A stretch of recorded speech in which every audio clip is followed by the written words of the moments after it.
यहां से इस कॉइल से प्रोड्यूस हो रहा है, जिसे हम SYS या फिर उसे VPH बोलते हैं। तीनों का वोल्टेज आपका सिस्टम ऑन चिप के लिए जाएगा। सिस्टम ऑन चिप क्या है? आपका है प्रोसेसर, यानी कि आपकी भाषा में जो आप उसे CPU बोलते हो, उसे ही सिस्टम ऑन चिप बोला जाता है। तो इन तीनों का वोल्टेज भी सिस्टम ऑन चिप में एक 0.6 का वोल्टेज इसकी रिक्वायरमेंट है, और उसे बोलते हो EMI VDD Q वोल्टेज। तो 3 वोल्टेज की रिक्वायरमेंट है। यहाँ पे इसकी रिक्वायरमेंट को चेक करना, किसी सर्किट के साथ 2 IC लगेगा। जैसे ये VS1 की टेस्टिंग है, VS1 की टेस्टिंग में चार्जर लगाने के बाद कब कौन सा वोल्टेज मिलीवोल्ट में मिलता है या फ्लक्चुएशन होता है, आखिर VS1 में फ्लक्चुएशन आता क्यों है, इन सब पे हर एक फॉल्ट यहाँ पे लिखा है। इतनी मेहनत करने के बाद इस ई बुक का जो मैंने प्राइस रखा है वो बहुत ही अफोर्डेबल प्राइस है। कितना है? जैसे एक टीचर है, कोई एक गुरु है, उसको एक गुरु दक्षिणा दी जाती है, तो ये समझो एक गुरु दक्षिणा के तरीके ही है। हाय व्यूअर्स, कैसे हैं आप सभी लोग? आज की इस वीडियो में मैं आपका हितू सर आप सभी का स्वागत करता हूं। आज की ये वीडियो जो है MT6357 पावर आईसी के ऊपर बेस्ड है। आप सभी लोगों के पास अगर दिन भर में 10 हैंडसेट रिपेयर करने के लिए आते होंगे, तो जाहिर सी बात है उनमें से 7 से 8 हैंडसेट हो सकता है इसी पावर आईसी के हों। क्योंकि जब हमारे 4G फोन्स, सस्ते फोन्स लॉन्च हुए थे, तब जो है MT6357 ये पावर आईसी बहुत से हैंडसेट में देखी गई है और बहुत ज्यादा ही रिपेयर करने को आती है। लेकिन अब आप लोगों के सामने फॉल्ट ऐसा आता है कि आप इसको रिपेयर नहीं कर पाते हो। तो आज की ये वीडियो पूरी देखना। आज की इस वीडियो में मैं आपको फास्ट वे में बताने वाला हूं कि किस तरीके से आप इस पावर आईसी को बड़ी ही आसानी से कुछ स्टेप फॉलो करके इसको चेक कर पाओगे कि ये इसमें क्या फॉल्ट है, या ये फॉल्टी है, या आपका CPU फॉल्टी है, रैम फॉल्टी है, या आपका eMMC फॉल्टी है। आप बड़ी आसानी से कुछ स्टेप फॉलो करके पता कर सकते हैं कि मेरे फोन में, मेरे मदरबोर्ड में कौन सी आईसी फॉल्टी है। दूसरा, कुछ इसके और भी फॉल्ट मैं बताने वाला हूं, जिनको डायग्नोस करने के बाद आप इसको एक इजी वे से रिपेयर करने का तरीका सीख पाओगे। वैसे तो बिना बूट सीक्वेंस के आप इस आईसी को पूरा नहीं समझ पाओगे। उसके लिए आपको किसी की क्लास को ज्वाइन करना पड़ेगा, किसी के कोर्स को ज्वाइन करना पड़ेगा, कहीं ऑफलाइन में या ऑनलाइन में आपको पढ़ना पड़ेगा। तो चलिए, सबसे पहले आज की इस वीडियो को हम शुरू करते हैं। शुरू कहां से करेंगे? सबसे पहले इस पावर आईसी का इनपुट समझ लेते हैं कि इस पावर आईसी की जरूरतें क्या क्या है। फिर हम समझेंगे कि ये जब इसकी रिक्वायरमेंट, इसकी जरूरत पूरा हो जाती है, तो फिर किस टाइप के वोल्टेज बनाती है और वोल्टेज बना करके किसको देने वाली है। और बेसिक जो नॉलेज है इस आईसी की, हम कहां से शुरू करेंगे इसको चेक करना, ये सब क्लास में समझाने वाला हूं। पूरा देखिएगा, कुछ भी पार्ट स्किप मत कीजिएगा, नहीं तो एक अहम जानकारी आप खो देने वाले हो आज की इस क्लास में। तो चलिए, सबसे पहले आप ध्यान दोगे कि इस पावर आईसी का जो मेन रिक्वायरमेंट है वो है वोल्टेज सिस्टम, जिसे आप अपनी लैंग्वेज में VPH भी बोल देते हो। क्वालकॉम में VPH बोलते हैं और मीडियाटेक में उसे VSYS के नाम से जानते हैं। उसको इस तरीके से आपको स्कीमेटिक अगर आप चेक करोगे तो स्कीमेटिक में कुछ इस तरीके से आपको लिखा हुआ मिल जाएगा, VSYS स्क्रीन पे आपको दिखाई दे रहा होगा। तो ये वोल्टेज सिस्टम, इसे वोल्टेज सिस्टम बोलते हैं।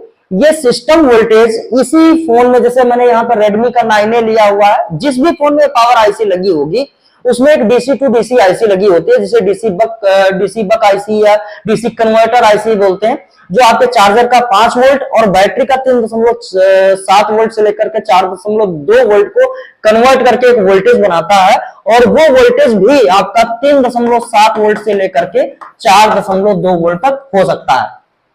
तो ये वोल्टेज आपकी DC to DC IC produce करती है। चलिए थोड़ा सा समझ लेते हैं कि वो DC टू DC आईसी कहां लगी है और कहां पे ये वोल्टेज आपको देखने को मिलेगा।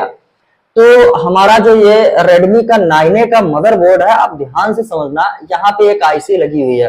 वो आईसी कौन सी है? इसका नंबर है, जरा मैं आपको दिखा दूं इसका नंबर क्या है। यहाँ पे ये जो आईसी है SGM41511, ये इसका आईसी का नंबर है। और ये आपकी DC टू DC आईसी, इसको DC कन्वर्टर आईसी बोलते हैं। ये आईसी, इसको आप चार्जिंग आईसी भी बोल सकते हो। बहुत से सर्किट में हम इसको चार्जिंग आईसी ही बोलते हैं, उसी के नाम से इसको बुलाते हैं। तो ये आईसी काम क्या करती है? आपका जो चार्जर का 5 वोल्ट होता है ना, उसको अपने अंदर लेती है। कहने का मतलब इनपुट होता है इस आईसी के अंदर 5 वोल्ट, और फिर ये जो है उस 5 वोल्ट को कन्वर्ट करके एक 3.7 वोल्ट से लेकर के आपका 4.2 वोल्ट में बदल देती है। और बदलती कहाँ है, ये वोल्टेज आपको कहाँ चेक करने को मिलेगा, तो जैसे कई वीडियो में मैं बता चुका हूं। इसके पहले मैंने वीपीएस क्या है इस पे एक डिटेल वीडियो बनाई थी, उसको आप जो है प्लेलिस्ट में जाकर के चेकआउट कर सकते हो। बहुत ही अच्छी नॉलेज है, आपको अगर वीपीएस नहीं पता है तो बिल्कुल देखना चाहिए उस वीडियो को। आप देखोगे इस आईसी के पास एक ये कॉइल लगी हुई है, ये वाली कॉइल, इसको बोलते हैं वीपीएच कॉइल, वोल्टेज फेज, या फिर यही पे एक वोल्टेज बनता है वीएसवाईएस, वोल्टेज सिस्टम। वोल्टेज सिस्टम बोलो या वीपीएच बोलो, बात एक ही है और वोल्टेज एक ही है, 3.7 से लेकर के 4.2 वोल्ट।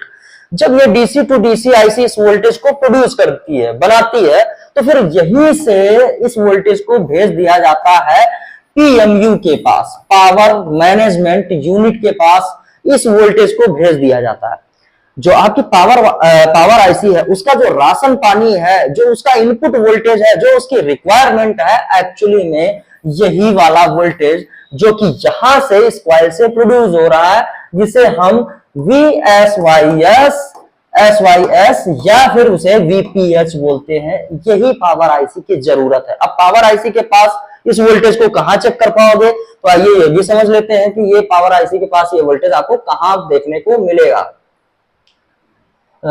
ये है मदरबोर्ड आपका रेडमी का 9A, और अब आ गए हम पावर आईसी के पास। तो थोड़ा सा बड़ा कर लेते हैं और फिर इसको समझते हैं कि ये वाला वोल्टेज आपको कहां पे देखने को मिलेगा। देखना, यहां पे आपकी जो पावर आईसी है उसके पास 5 कॉइल लगी हुई होती है, 1 2 3 4 और एक ये 5 कॉइल होती हैं, ठीक है। अब इन 5 कॉइल के पहले आप ध्यान से समझना, 5 कॉइल के पहले आपको 5 कैपेसिटर भी देखने को मिलेंगे। जहां भी ये आईसी लगी हुई आपको मिलेगी, उस पे आपको उसके साथ एक साइड में 5 कैपेसिटर देखने को मिलेंगे।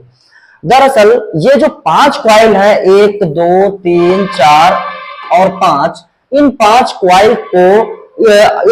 कॉइल से कुछ वोल्टेज आउट होते हैं, बनके निकलते हैं, और उन 5 कॉइल पे वोल्टेज आने के लिए इस पावर आईसी में 5 जगह से इनपुट होता है। सीधी भाषा में समझो, जैसे मैं बताऊं अगर, तो इस पावर आईसी के अंदर 5 बक कन्वर्टर सर्किट लगे, और बक कन्वर्टर सर्किट में आपकी जो ये कॉइल, जिसे आप इंडक्टर बोलते हो प्रोफेशनल लैंग्वेज में, तो आप जो है इन इंडक्टर को चलाने के लिए, इन बक सर्किट को चलाने के लिए इस आईसी के अंदर 5 जगह से आपका सिस्टम वोल्टेज इन होता है।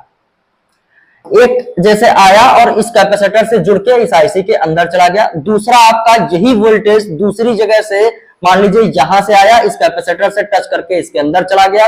फिर यही वोल्टेज इस जगह से आया, इस कैपेसिटर से जुड़ के इसके अंदर चला गया। फिर यही वोल्टेज इस जगह से आता है और इस कैपेसिटर से जुड़ने के बाद इस आईसी के अंदर चला गया। फिर यही वोल्टेज आपका इस साइड से आया और यहां इस कैपेसिटर से जुड़ के इस आईसी के अंदर चला गया। 5 जगह से ये वोल्टेज इन होता है, तब कहीं जाकर 5 बक कॉइल जो आपकी लगी हैं, इनसे वोल्टेज फिर निकल करके वापस जाता है। पहला वोल्टेज इसी के अंदर जाएगा, ठीक है। दूसरा वोल्टेज ये पावर आईसी बनाएगी और ये चला जाएगा सिस्टम ऑन चिप में। तीसरा वोल्टेज भी इसी कॉइल से बनता है, ये भी एसओसी को जाता है, सॉरी एसओसी यानी सीपीयू, जिसे आप सिस्टम ऑन चिप हम बोलते हैं और आप सीपीयू बोलते हो। चौथा वोल्टेज भी यहाँ पे एसओसी को ही जाता है, और 5वां वोल्टेज जो है ये आपका जाता है वीपीए यानी कि 4G आईसी को। इस कॉइल का आपका ऑन ऑफ होने से, डेड से कोई रिलेशन नहीं है। अब सबसे पहले बात ये आती है कि हम सिस्टम वोल्टेज को कहां चेक करें। तो अगेन मैं बता दूं, जो मैं प्रोसेस फॉलो करता हूं वो करता हूं। ये जो कैपेसिटर लगा है ना, इस पे आप सिस्टम वोल्टेज जो है वो चेक कर पाओगे। सिस्टम वोल्टेज आप इस कैपेसिटर पे चेक कर पाओगे। आप चाहो तो यहां पे चेक कर सकते हो, या आप चाहो इस कैपेसिटर पे चेक कर लो, आप चाहो तो इस जगह पे चेक कर सकते हो ये कैपेसिटर, आप चाहो तो यहां पे चेक कर सकते हो। क्योंकि 2 कैपेसिटर, 2 इसलिए बोल रहा हूं, हो सकता है खराब हो तो आपको लगे कि ये वोल्टेज बन नहीं रहा, हो सकता है इस जगह पे वोल्टेज आ ना रहा हो तो आपको लगेगा कि डीसी आईसी हमारी खराब है। लेकिन आपको हमेशा चेक करना है तो किन्हीं 2 कैपेसिटर को चूज कर लो। उन जगह पे आपको वोल्टेज SYS 3.7 से लेकर के 4.2 वोल्ट अगर आपको यहां पे मिल रहा है तो आपकी एक आईसी ओके है। कौन सी? वो आईसी है DC ओके। डेड फोन में ऐसे आपको चेक करना है। अगर यहाँ पे वोल्टेज नहीं मिल रहा तो पीछे सब चेक करना पड़ेगा आपको। DC to DC IC check करनी पड़ेगी, बैटरी कनेक्टर चेक करना पड़ेगा, चार्जिंग कनेक्टर चेक करना पड़ेगा। अगर चार्जर लगाते हो ये वोल्टेज नहीं बनता है तो चार्जर की लाइन को चेक करो। बैटरी लगाते ही ये वोल्टेज बन जाता है अपने आप। अगर तब भी ये वोल्टेज नहीं बन रहा तो शॉर्टिंग चेक करो, हो सकता है यहाँ पे कोई शॉर्टिंग हो। वीपीएस की शॉर्टिंग कैसे आती है, कैसे निकालते हैं, सब हमने वीपीएस वाली कॉइल, जो वीपीएस वाली वीडियो है उस पर सब कुछ समझा के रखा हुआ, आपको देखना चाहिए। ठीक है, तो अब जैसे ही ये वोल्टेज आपको यहां मिला DC to DC IC okay, फिर पीछे का कुछ भी चेक करने की जरूरत नहीं है। अब चेक क्या करना है, आपको इन 5 कॉइल में से 4 कॉइल पे वोल्टेज चेक करना है। पहला एक इस कॉइल पे चेक करना है 2.05। एक चीज ध्यान रहे, कभी भी हमें कॉइल के नीचे अपनी प्रोब को नहीं डालना है। ऐसे में प्रोब के नीचे डालोगे, साथ में लगा हुआ कोई कैपेसिटर है उस पर टच कर गया तो उस कैपेसिटर पे मान लीजिए यहाँ पे कोई कैपेसिटर लगा हुआ है, सपोज दैट ये कैपेसिटर कोई लगा है, इस पे चल रहा है 3.7 वोल्ट आ रहा है और इस कॉइल पे आना है कोई 1.0 या 1.2 वोल्ट। अब मान लीजिए बन रहा है, नहीं बन रहा हो तो अलग की बात है, लेकिन आप ट्वीजर लगा रहे हो, प्रोब लगा रहे हो, ऐसे में वो यहाँ पे टच करके इस पे टच कर गया ना तो इस जगह पे 3.7 वोल्ट डायरेक्ट पहुंच जाएगा और ऐसे में आपकी आईसी या सीपीयू खराब हो सकता है। उसका भी एक इजी वे है। आपको कैसे चेक करना है, हमेशा ध्यान देना है कॉइल के साथ एक कैपेसिटर अटैच होता है। तो यहाँ पे जो ये कैपेसिटर आपको दिख रहा है, यहाँ पे एक मिनट, यहाँ पे ये जो कैपेसिटर आपको दिख रहा है ये वाला, इस कैपेसिटर पे आपको 2.05 वोल्ट स्टेबल चेक करना है। स्टेबल का मतलब फ्लक्चुएट ना कर रहा हो, कम ज्यादा ना कर रहा हो, एक वोल्टेज 2.05 बिल्कुल रुका हुआ हो अपनी जगह पे, स्थिर वोल्टेज चेक करना है। अगर ये वोल्टेज यहाँ पे आपको मिल गया तो एक बार में आप सोच सकते हो कि आपकी पावर आईसी 90% बोल सकते हैं ओके है। 10% क्यों नहीं बोला, क्योंकि 10% में आपका बूट सीक्वेंस आता है। अब अगर इसको 100% समझना चाहते हो तो बूट सीक्वेंस पढ़ना पड़ेगा। उसके लिए मैंने बताया किसी की क्लास ज्वाइन करनी पड़ेगी, किसी के वीडियो कोर्स को परचेज करना पड़ेगा। ठीक है, अब ये 90% आपकी पावर आईसी ओके हो सकती है। चलिए एक बार ये भी समझ लेते हैं कि यहाँ पे ये जो जितनी भी कॉइल लगी है, कौन सी कॉइल किसके लिए वोल्टेज बनाती है। तो इस पे जो है सबसे पहले मैं यहाँ पे दिखा दूं कि यहाँ पे जो 4 बक कॉइल लगी हैं, 4 में से एक बक कॉइल आपकी कौन सी वाली, ये वाली जो है, इसका डेड बूट से कोई लेना देना नहीं है।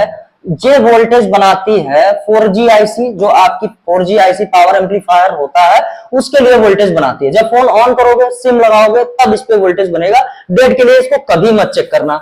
डेड के लिए आपको कहां से चेक करना है, ये जो नोज कट है, नोज कट के अपोजिट जहां से मीडियाटेक का M, ये वाला M लिखा यहाँ पे मिल रहा है, मीडियाटेक का M हो और नोज कट का अपोजिट हो, उसके साइड में सबसे पहली कॉइल पे 2.05 वोल्टेज चेक करना है।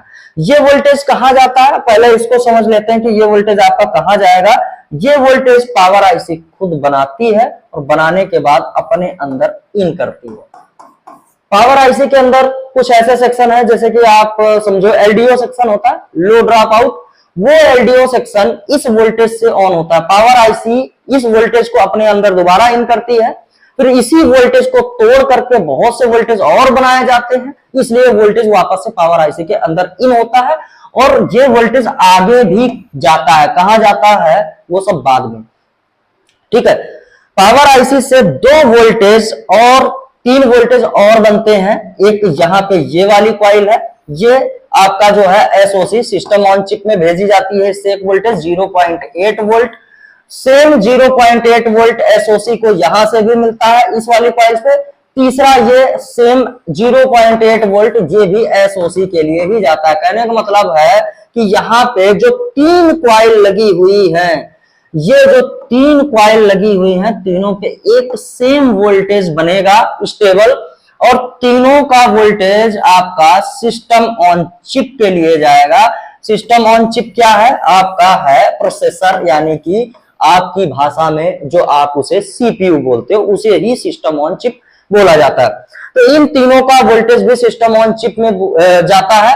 एक कॉइल होती है V proc voltage for processor, एक कॉइल होती है आपकी वो V modem voltage for modem modulation demodulation system. Modulation demodulation क्या है ये सब हम क्लास में बताते हैं। तीसरा जो है कॉइल यहाँ पे voltage for processor, voltage for V modem, voltage for core. V core की एक कॉइल होती है। तीनों कॉइल का वोल्टेज सिस्टम ऑन चिप में V core, V modem, V proc, तीनों का नाम यही होता है।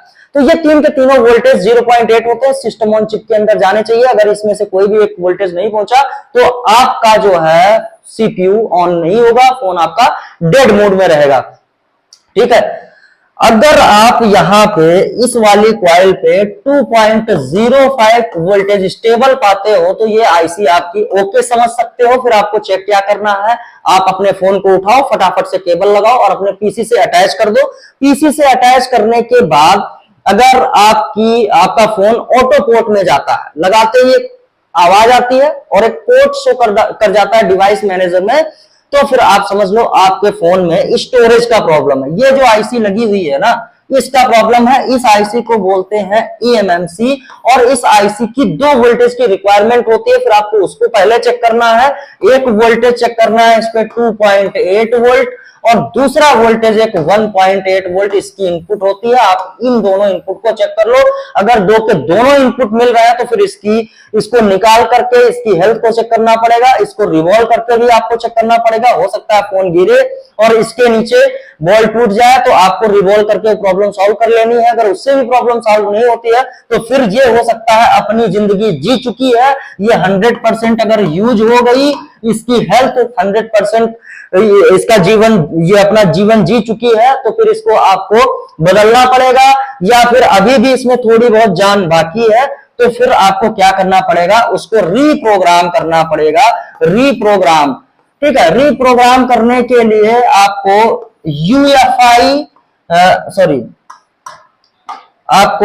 यूएफआई का यूज करना पड़ेगा या फिर आपका JTAG से ही आप इसकी हेल्थ को रिपेयर कर पाओगे अगर आपका फोन ऑटो पोर्ट पे जा रहा है।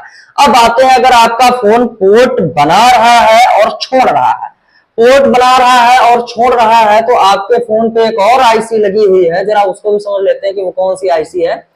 आप देखोगे हमेशा एक आईसी सीपीयू के बगल में, सीपीयू आपकी लैंग्वेज में आप उसको सीपीयू बोलते हो, तो सीपीयू के बगल में एक आईसी लगी हुई होती है जिसे हम बोलते हैं रैम।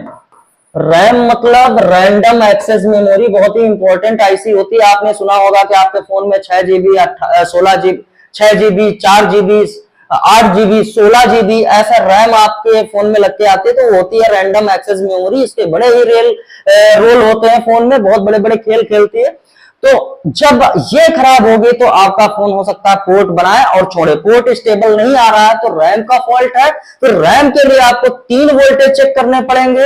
एक वोल्टेज इसमें 1.8 आता है जिसे EMI VDD1 बोलते हैं, EMI VDD1। दूसरा वोल्टेज इसका 1.1 से लेकर के 1.2 तक आता है, इसे आप बोलते हो EMI VDD, EMI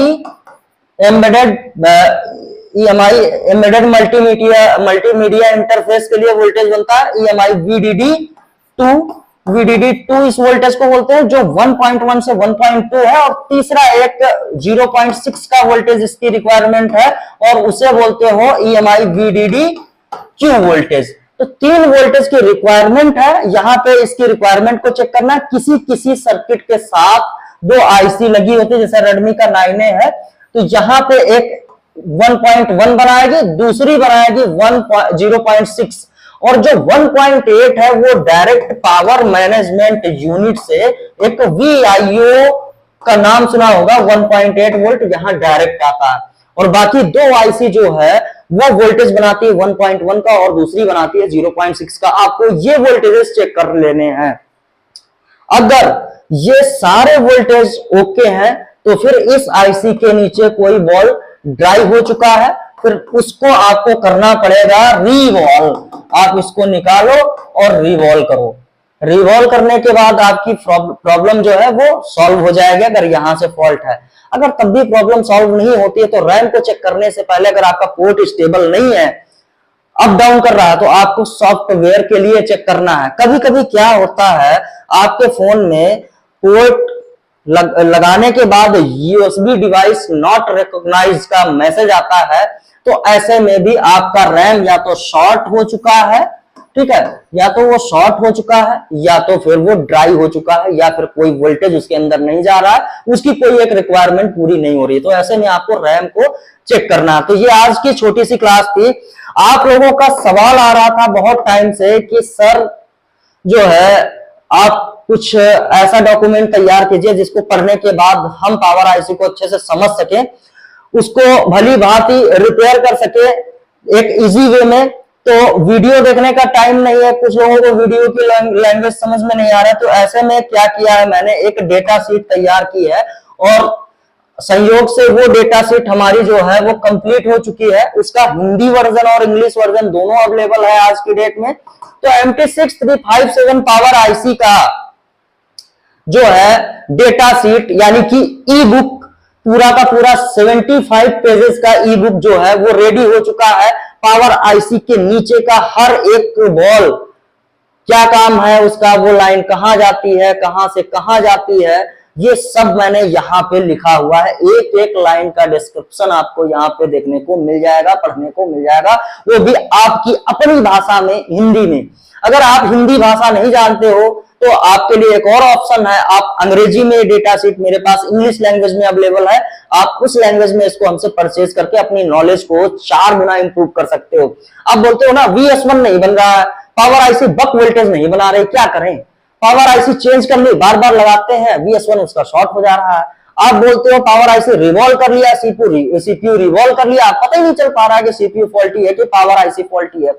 तो यहां पे पावर आईसी के अंदर चार्जिंग इंटरफेस से लेकर के बक कंट्रोल तक और बहुत सी चीजें, फ्रीक्वेंसी कैसे बनती है, फ्रीक्वेंसी बनाने के लिए कौन कौन सी लाइनें होती, ये सब मैंने यहाँ पे इंक्लूड किया हुआ है। आप शुरू से लास्ट तक इस आईसी में हर एक सेक्शन को, इस पीडीएफ में हर एक सेक्शन को, पावर आईसी के हर एक सेक्शन को समझ पाओगे। कुछ इस तरीके से पूरा का पूरा डेटा हमने बनाया है। मैंने बताया ना कि आपकी लैंग्वेज में वो पूरा का पूरा डेटा आपको देखने को मिलेगा। जैसे ये VS1 की टेस्टिंग है, VS1 की टेस्टिंग में चार्जर लगाने के बाद कब कौन सा वोल्टेज मिली वोल्ट में मिलता है या फ्लक्चुएशन होता है, आखिर VS1 में फ्लक्चुएशन आता क्यों है, इन सब पे हर एक फॉल्ट यहाँ पे लिखा है और हर एक फॉल्ट का सलूशन यहाँ पे लिखा हुआ है। आप बड़ी ही आसान भाषा में इसको समझ पाओगे, बहुत ही कम प्राइस में तैयार किया है। अब मत बोलना कि बहुत महंगा है, हम कहां से परचेज करें, तो बहुत ही कम प्राइस में है। आप समझो कि अगर इस डेटा शीट को पढ़ने के बाद, यहां से नॉलेज लेने के बाद सिर्फ और सिर्फ आप एक फोन को रिपेयर कर ले गए तो आपका इस ई बुक का प्राइस वसूल हो गया। सिर्फ और सिर्फ एक फोन आपने रिपेयर कर लिया तो आपका ई बुक का प्राइस आपका बिल्कुल 100% जो है वसूल हो गया। आपके दिमाग में पावर आईसी से रिलेटेड जितने भी सवाल थे, जितने भी A to Z सवाल थे, उन सब सवालों के जवाब इस ई बुक में लिखे हुए हैं। कोई भी सवाल मैंने नहीं छोड़ा, हर सवाल का जवाब दिया है आपकी इस ई बुक में। फिर किसी के कोर्स को लेने की जरूरत नहीं है, लेकिन अगर आप इस ई बुक के साथ मेरा पावर आईसी या मेरा वीडियो कोर्स परचेज करते हो, 100% मैं गारंटी लेता हूं इतने टाइम से आपको पढ़ाने के बाद कि आप 100% अपनी नॉलेज को बढ़ा पाओगे। पावर आईसी फिर नहीं बोलोगे कि मुझे नहीं आती है। तो इस ई बुक का प्राइस जो है, वो ई बुक का प्राइस मैं बता दूं कि क्या है। इतनी मेहनत करने के बाद इस ई बुक का जो मैंने प्राइस रखा है वो बहुत ही अफोर्डेबल प्राइस है। कितना है, जैसे एक टीचर है, कोई एक गुरु है, उसको एक गुरु दक्षिणा दी जाती है, तो ये समझो एक गुरु दक्षिणा के तरीके ही है। मात्र और मात्र, सॉरी ज्यादा हो रहा है, ऐसे में घबरा जाओगे आप। मात्र और मात्र जो है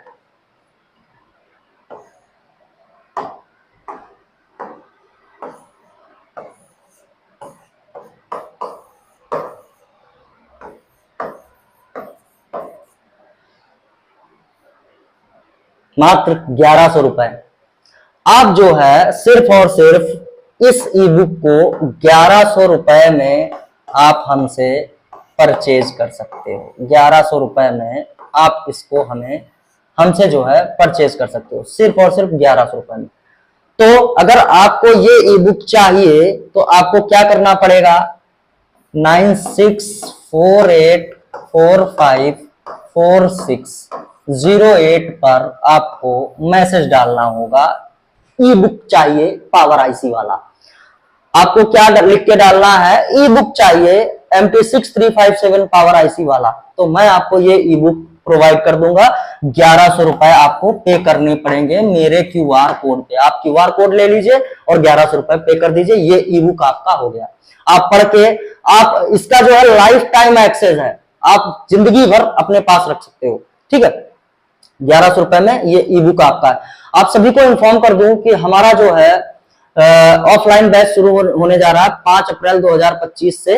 तो आप जो है 21,000 रुपए पे करके उस ऑफलाइन बैच को हमारे ज्वाइन कर सकते हो, ठीक है। चाहे जहां से हो, 21,000 रुपए आप पे करके, और अभी अगर वहीं पे बैठे हो और ज्वाइन करना है तो आप 5,000 एक टोकन मनी हमें पे करके अपनी सीट को कंफर्म करा सकते हो। 10 सीट थी, जिनमें से 10 हमारे पास जो है टोटल 10 सीट थी, और 10 सीट में से 7 सीट जो है वो अभी फुल हो चुकी हैं, और यहाँ पे आज की डेट में 3 सीट्स ही आपकी खाली हैं। 3 सीट अवेलेबल है, 10 सीट आपकी फुल हो चुकी है। 21,000 रुपए उसकी फीस है, 21,000 रुपए, और 21,000 रुपए में रहना खाना सब फ्री है। 5,000 रुपए एक टोकन अमाउंट दे करके आप अपनी सीट को बुक करा सकते हो। तो देर किस बात की है, फटाफट से चले आओ, 100% नॉलेज लेके जाओ, और खुद भी टीचर बना के भेजेंगे आपको। खुद से टीचर बन जाओ और दूसरों को टीच करो, अच्छी सी नॉलेज गेन करके अच्छे अच्छे मोबाइल रिपेयर करो और मार्केट में अपना नाम कमाओ। आज की वीडियो में बस इतना ही है। पसंद आया तो लाइक कर देना, हमारे चैनल पर नए हैं तो सब्सक्राइब करके ही जाइएगा। आपके दिमाग में कुछ भी चल रहा है तो नीचे कमेंट बॉक्स ओपन है, वहां पे कमेंट करके जाइएगा, ठीक है। मुझे उत्साहित कीजिए, प्रोत्साहित कीजिए, ताकि आपको अच्छी अच्छी नॉलेज इन फ्यूचर मिलती रहे। मिलते हैं गाइस अपने नेक्स्ट वीडियो में, तब तक के लिए बाय बाय बाय बाय।